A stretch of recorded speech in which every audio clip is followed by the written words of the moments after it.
Hello. Before we start today's episode, if you would like a condensed version of what I'm talking about in this podcast, go ahead and subscribe to The Perfectionist Guide. You can read the entire thing in 3 minutes or less. To access this, go to CourtneyLoveGavin.com/newsletter.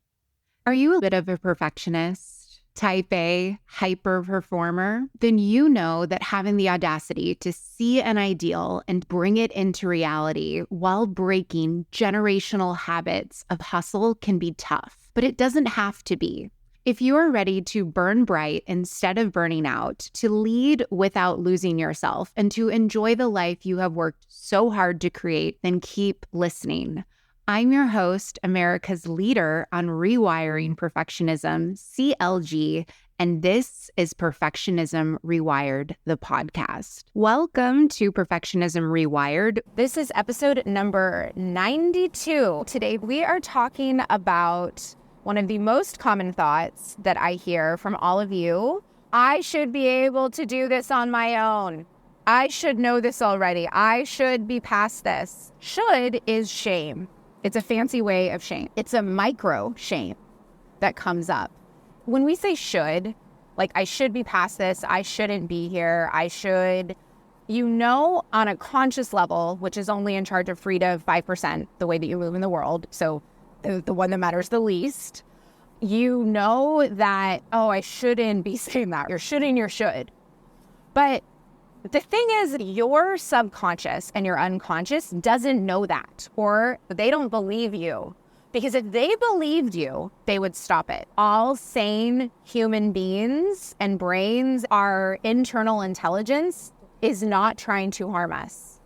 The reason why the shoulding is coming up is because it thinks that it is helpful. For more on this unconscious motivational patterning, listen to podcast episode 80. But for this episode, we're going to talk about the beauty of shame. I really want you to see how the shoulding, it's actually a really beautiful thing for you to see and can be the portal for your growth. Problems are portals. When you think about Mario, he uses the fireball to kill the Venus flytrap flower with the fireballs, and then he goes down a portal, and then he's in the secret world of coins and all these gems, and then it's like the shortcut to get to the castle. That is what this shame and this shoulding is for you. You see that you need help with something. And maybe it's not even need help, but there is an area where you're like, oh my gosh, I don't want to be doubting myself. I thought I'm the global head of public relations and communications for this $550 million company. I shouldn't be doubting myself at this level.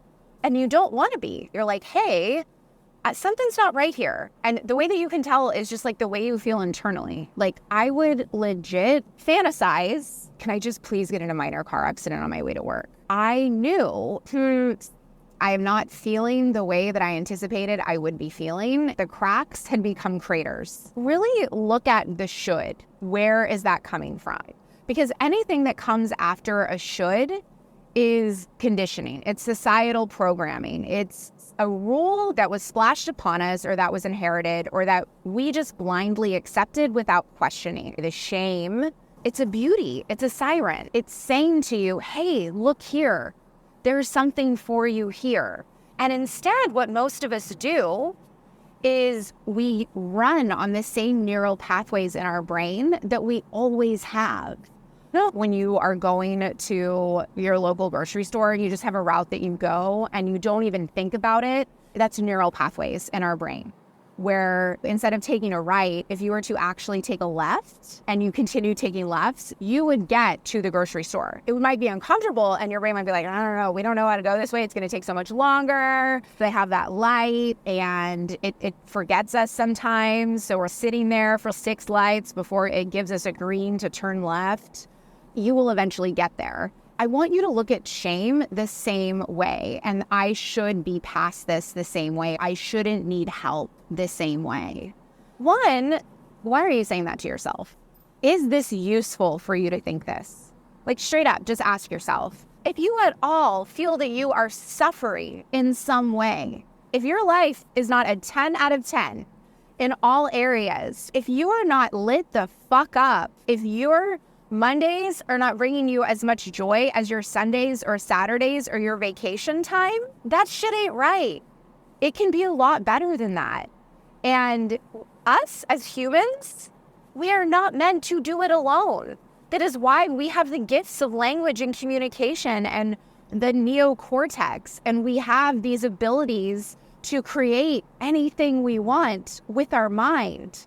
If we were meant to do it alone, you would not be a human, bro. I don't know why bro is just coming out. Seriously, you're not meant to do it alone. You can figure it out so much faster and funner and have a more pleasurable experience for your life to evolve your life purpose and to fulfill like your soul's destiny in this lifetime right now that you are living when you get the support that you deserve.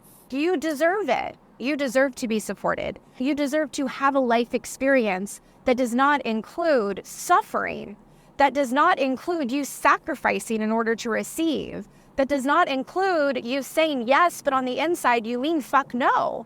You feeling like a fraud. You questioning your worth, you putting other people's needs and desires above your own, you being in service to everyone but yourself, you existing in your life instead of being, you being a human doer instead of a human being, you thinking that you need to just do it and you need to muscle your way to the finish line in order to be recognized, in order to be well received.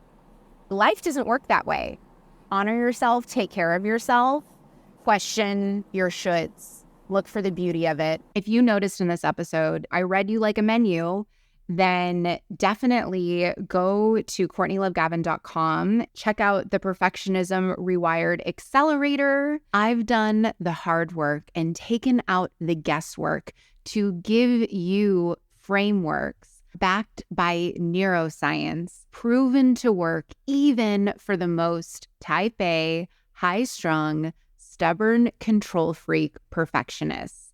In the first 30 days, you'll possess a quiet confidence so secure, your self-compassion will go up at least 250%. So if you want to save yourself years of trial and error, go to CourtneyLoveGavin.com/accelerator today, or just click the link in the show notes to check out the Perfectionism Rewired Accelerator.